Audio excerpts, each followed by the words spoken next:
અને એ સંસ્કાર પહેલા હતા. કેવી રીતે? તો નવી વહુ જ્યારે પરણીને ઘરે આવે એટલે એને સાસુમાં કે, બેટા ઉમરા ઉપર સાથીઓ કરો 4 પાખિયાનો.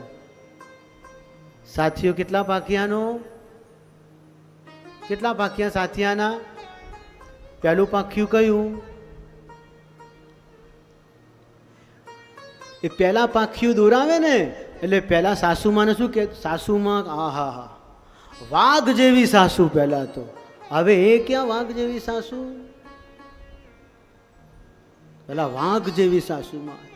આ ઘણા બહેનોને ખબર હશે. તો કે બેટા સાથીઓ દોરો. પહેલો સાથીઓ દોરો એટલે કે પહેલું પાંખ્યું એટલે સંપત્તિનું.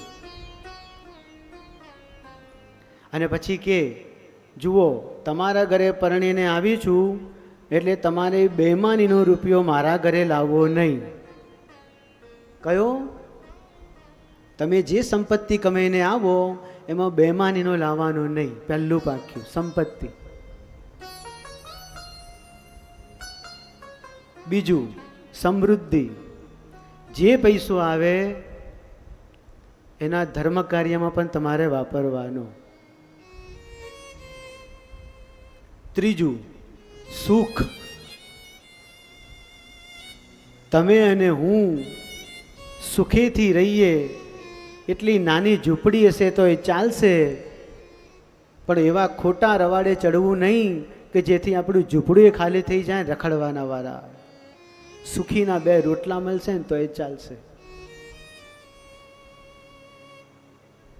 સુખ, સંપત્તિ, સમૃદ્ધિ અને ચોથું સંસ્કાર. આપણા ઘરે આપણો દીકરો દીકરી જન્મે એને સારા સંસ્કાર આપીએ. આ સુખનો સાથીઓના 4 પાખિયા. આ 4 પાખિયા જેના જીવનમાં સારા એનું ઘર પવિત્ર સુખી.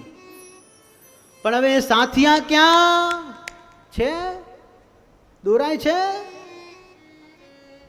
નથી દોરાતા. ઉમરો જ જતો રહ્યો ને